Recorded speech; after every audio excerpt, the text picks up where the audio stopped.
वर्ग 9वीचे सगळे विद्यार्थी आपलं फर्स्ट टर्मचे चॅप्टर 9 सुरू होतं, परंतु आता आपल्याला शासनाने म्हटलं आहे शाळा तुमची आता सुरू झालेली आहे, तर म्हणून आता आपण सेकंड टर्मचे चॅप्टर घेत आहोत. फर्स्ट टर्ममधला चॅप्टर फक्त एकच बाकी आहे, 10वा chapter information and information communication technology ICT तो चॅप्टर शिल्लक आहे आणि थोडासा चॅप्टर भाग शिल्लक आहे 9व्यामधला, तो आपण केव्हा तरी पुढे पाहू. पण तुम्हाला आता तुर्तास सेकंड सेमिस्टरचा अभ्यासक्रम सुरू करायचा आहे. तर सायन्स अँड टेक्नॉलॉजीमध्ये आपल्याला शिकायचं आहे चॅप्टर नंबर 15वा life processes in living organisms. याच्यामध्ये आपण आज शिकणार आहोत पहिली प्रोसेस, कारण लिव्हिंग ऑर्गॅनिझममध्ये अनेक लाईफ प्रोसेस आहेत. शिकणार आहोत एक्सक्रीशन, रिप्रोडक्शन, त्यानंतर ट्रान्सपोर्टेशन, सर्क्युलेशन, पुष्कळ आहेत. त्यामध्ये पहिली आपण शिकणार आहोत ते म्हणजे ट्रान्सपोर्टेशन. सजीव म्हटलं की अनेक लाईफ प्रोसेस आहेत, जीवन प्रक्रिया आहेत, त्याशिवाय सजीव जिवंत राहू शकत नाही. So all depend upon the life process. तर ह्या सजीवामध्ये कशा प्रकारच्या डिफरंट लाईफ प्रोसेस आहेत त्या आता बघणार आहोत आपण. त्यातली पहिली म्हणजे ट्रान्सपोर्टेशन. आता तुम्ही सगळे जे अन्न खाता ते तुमचं अन्न तुमच्या सगळ्या शरीरभर पोचते की नाही? बरोबर आहे. तुम्ही घेता नाकाद्वारे oxygen. When you take the oxygen in your lungs that also transport reaches to all parts. तुमच्या सगळ्या भागापर्यंत पोचते. तो कसं पोचते? कधी तुम्ही विचार केला का याचा? तुम्ही कधी याचा विचार केला का? तर बघा, यालाच म्हणतात ट्रान्सपोर्टेशन. म्हणजे तुमचं when you eat the food that absorb in the blood, when you take the oxygen that also absorb in the blood and blood reaches that to all parts. म्हणून म्हटलं आहे process, transport, absorb or synthesized food. तयार झालेलं अन्न पानामधलं ते सुद्धा बाकीच्या भागापर्यंत पोचते. म्हणून म्हटलं ट्रान्सपोर्ट म्हणजे वहन of absorb, process, transport, absorb or synthesize substance. तयार झालेले पदार्थ किंवा ॲब्सॉर्ब झालेले पदार्थ. ॲब्सॉर्ब म्हणजे ॲब्सॉर्ब शोषलेले पदार्थ किंवा सिंथेसाइज म्हणजे कोणते? तयार झालेले पदार्थ, निर्माण झालेले पदार्थ. ते सुद्धा transport from one part to another part of the body. It is called as transportation. म्हणजे process that transport, absorb or synthesized substance from one part to another part. It is called as transportation. अशी याची व्याख्या आहे, साधी अगदी. ठीक आहे. आता बघूया आपण ट्रान्सपोर्टेशन इन प्लॅन्ट्स. प्लॅन्ट्समध्ये हे दोन्हीमध्ये होते, ॲनिमलमध्ये आणि प्लॅन्टमध्ये. तर पहिल्यांदा बघणार आहोत आपण ट्रान्सपोर्टेशन इन प्लॅन्ट्स कशा प्रकारे हे घडते.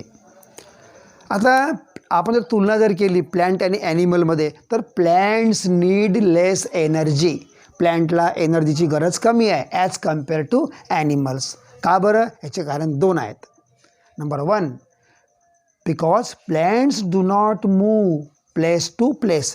प्लॅन्ट एकाच जागेवर राहतात. Do not move from one place to another place.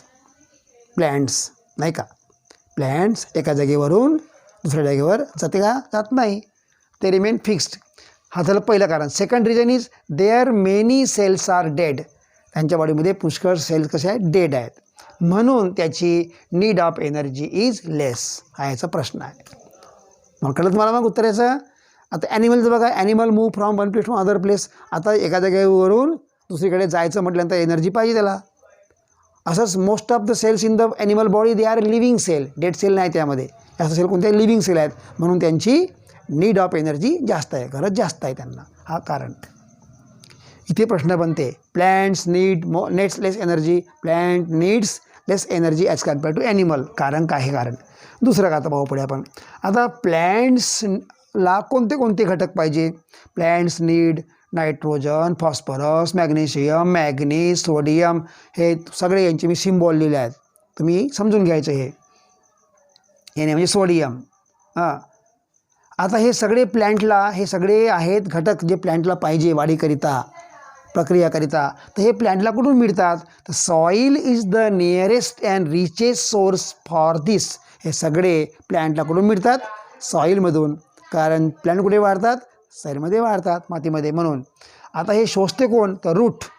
Roots absorb this substance from the soil. हे सगळे सबस्टन्स रूट्स सॉईलमधून शोषण करतात, ॲब्सॉर्ब करतात आणि ते केल्यानंतर मग पुढे ट्रान्सपोर्ट देम, त्यांना पुढे ते पाठवतात, वाहून नेतात, सप्लाय करतात.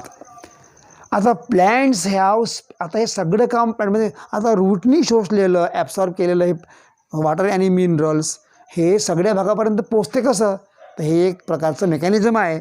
कसं असते बघा मेकॅनिझम हे. In plants they have specific types of tissues for this transport. प्लॅन्टमध्ये स्पेशल टाईप ऑफ टिश्यू आहेत. जसं तुमच्या बॉडीमध्ये ब्लड व्हेसल्स आहे, रक्तवाहिन्या आहेत ना, तेच तुमच्या बॉडीमध्ये रक्त पूर्ण वाहून नेतात एका भागातून दुसऱ्या भागाकडे. आणि दॅट ब्लड ट्रान्सपोर्ट काय काय food and oxygen to all parts. तर असंच प्लॅन्टमध्ये they have specific tissues for transport, आणि त्याचं नाव आहे xylem and phloem. Tissues of transport in the plant. Xylem आणि फ्लोएम याचं नाव आहे. And these are called as conducting tissue. याचं काय नाव आहे कंडक्टिंग टिश्यू, कारण ते कंडक्ट करतात म्हणून. आपण हे मागेही शिकलो व्हिडिओमध्ये, फर्स्ट टर्मच्या कोर्समध्ये इन क्लासिफिकेशन ऑफ प्लॅन्ट, तिथे शिकलो आपण. ठीक आहे. आता झायलेम काय करते, xylem conducts water and minerals. फक्त कोणापासून, from root to all parts.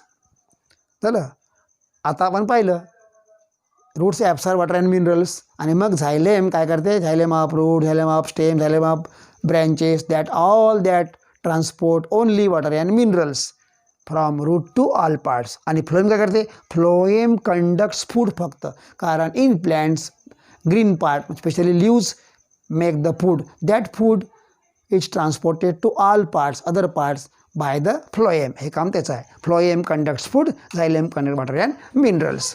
आता all parts are connected with conducting tissues. प्लॅन्टचे सगळ्या भागातले हे जे सगळे प्लॅन्टचे भाग आहेत ना, त्यातले जे भाग जे आहेत ते कंडक्ट आहेत, काय आहेत, कनेक्टेड आहेत. कोणाशी,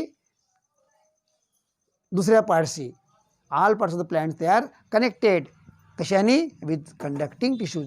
ह्या सगळ्या जोडलेल्या आहेत सगळ्या भागामध्ये, म्हणून म्हटलं all parts of the plant they are connected with conducting tissues. आता पाहणार आहोत आपण प्रोसेस ऑफ ट्रान्सपोर्टेशन.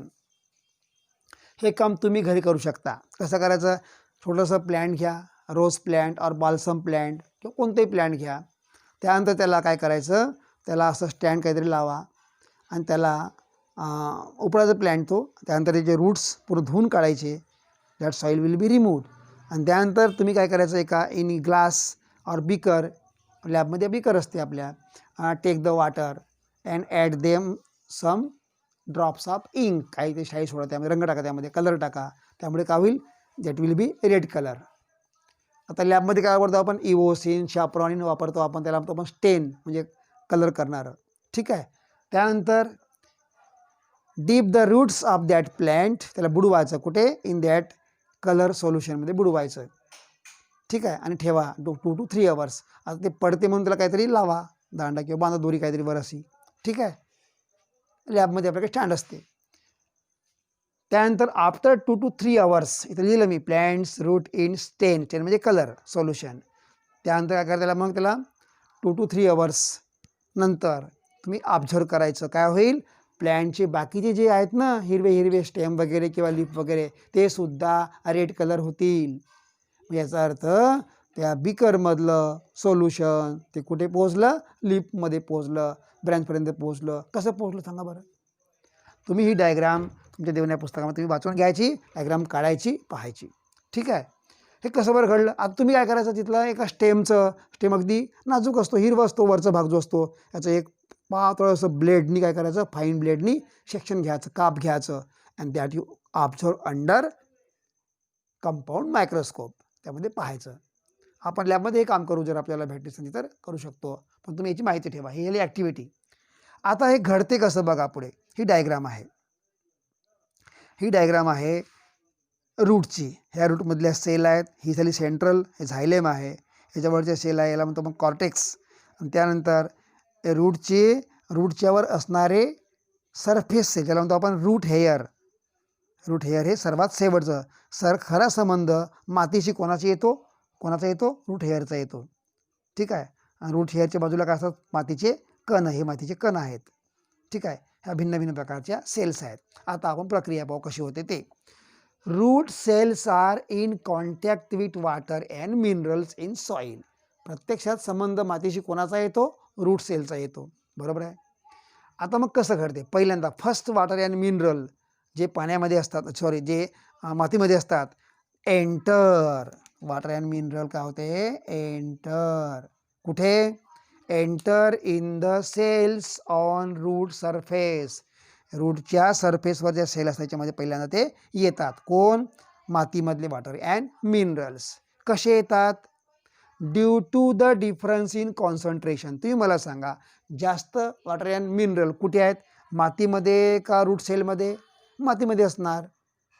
मग कमी कुठे आहेत वॉटर अँड मिनरल्स, रूट सेलमध्ये आहे, surface cells of the root, बरोबर आहे. मग जास्त कॉन्सन्ट्रेशन कुठे आहे, म्हणजे प्रमाण जास्त कुठे आहे वॉटर मिनरलचं, आउटसाइड द सेल्स. कमी कुठे आहे, इनसाइड द सेल. आणि तुम्हाला माहीत आहे मग therefore there is difference in concentration. More concentration म्हणजे high concentration outside the cell, less concentration inside the root cell surface, बरोबर आहे. आणि म्हणून मग, आणि हे प्रॉपर्टी आहे, लिक्विड किंवा फ्लुईड ऑलवेज फ्लो वाहते. कसं वाहते, from high concentration to low concentration. कशामुळे, due to difference in concentration. त्यामुळे काय होईल मग, water and minerals that will flow from soil in to the surface root cell किंवा रूट सरफेस सेल. आता ते आल्यामुळे काय होईल, ही जी सेल्स आहे ते काय होईल, इट विल बिकम टर्जिट, फुगेल ना. कोण आल्यामुळे, water and mineral as that enter in that root surface cell, ते काय होईल, दीज सेल्स बिकम टर्जिट, ते फुगतात, ताट होतात. आणि त्यामुळे दीज टर्जिट सेल्स, आता ही सेल फुगली जिच्यामध्ये ते वॉटर अँड मिनरल्स आले, पण जवळची सेल कशी आहे, ते फुगलेली नाही, इट इज नॉट टर्जिट. मग काय होईल, दिस टर्जिट सेल काय करते, exert pressure on the adjacent cell. ते पुढच्या सेलवर जी टर्जिट नाही आहे तिच्यावर काय करेल, प्रेशर क्रिएट करते, एक्झर्ट करते. आणि त्यालाच म्हणतात, that is called as root pressure. काय म्हटलं आपण, रूट प्रेशर. ठीक आहे. So turgid cells, outer cells of the root surface that become turgid due to entry of water and minerals, so it become turgid, ते फुगते. त्यामुळे that creates pressure, exert pressure on the adjacent cell, जवळच्या लागून असलेल्या सेलवर. adjacent म्हणजे लगतच्या सेलवर, that is called as root pressure. आता अंडर दिस प्रेशर, अशा प्रकारे आता ही सेल टर्जिड बनली, मग वॉटर मिनरल्स इथं होईल, it will create pressure on this cell, मग this cell will also become turgid. असे प्रत्येक every next cell will become turgid and exert pressure on the next cells. म्हणून म्हटलं, under this pressure water and minerals reach the xylem of the root. अशा प्रकारे हे water and mineral कुठे पोचते, मग या झायलेम सेलमध्ये पोचते. कशामुळे, आता the every next cell has less concentration. प्रत्येक जी समोरची सेल असेल त्याने काय असेल, प्रत्येक जी समोरची सेल राहील याच्यामध्ये लो कॉन्सन्ट्रेशन राहील, बरोबर आहे. आणि त्यामुळे काय होईल मग, so to reduce difference in concentration, हा जो फरक राहील, पुढच्या सेलमध्ये कमी कॉन्सन्ट्रेशन आणि टर्जिडमध्ये मोर कॉन्सन्ट्रेशन, हा डिफरन्स कमी झाला पाहिजे. म्हणून काय होईल मग, water and minerals are pushed continuously forward. अशा प्रकारे मग water and minerals that will continuously push forward, अशा प्रकारे ते मग समोर समोर जातील. ठीक आहे. That is this continuous movement, that continuous move, बघा, due to this continuous movement of water and minerals, water column is formed. अशा प्रकारे एक पाण्याचा स्तंभ तयार होतो, ड्यू टू कंटिन्युअस मुवमेंट. आता हे मुवमेंट नेहमी सुरू असते, due to continuous movement of water and minerals, water column is form and that is pushed continuously ahead, म्हणजे फॉरवर्ड. आणि हा वॉटर ऑफ कॉलम जो असतो तो कंटिन्युअसली समोर समोर पुढे पुढे सरकत जातो. दिस प्रेशर, आणि या प्रेशरमुळेच मग काय होते, पाणी वर उचलल्या जाते आणि वरपर्यंत पोहोचते. This pressure lift water pushed continuously ahead. This pressure lift water. अशा प्रकारे हा आहे रूट प्रेशर. ठीक आहे. तुम्ही सर्वांनी तर शिकले असाल रूट प्रेशर. तुम्ही इथे प्रश्न बनवायचे. Explain the transportation in the plant, फक्त ही माहिती. पुढचं हे प्रोसेस ऑफ ट्रान्सपोर्टेशन. ॲक्टिव्हिटी हे डायग्राम, पेपर डायग्राम येते, हे तुम्हाला पूर्ण कळलं पाहिजे. ठीक आहे, तर इथे आपण थांबूया. ओके, सर्वांनी याचा अभ्यास काळजीपूर्वक करायचा. We should stop now here.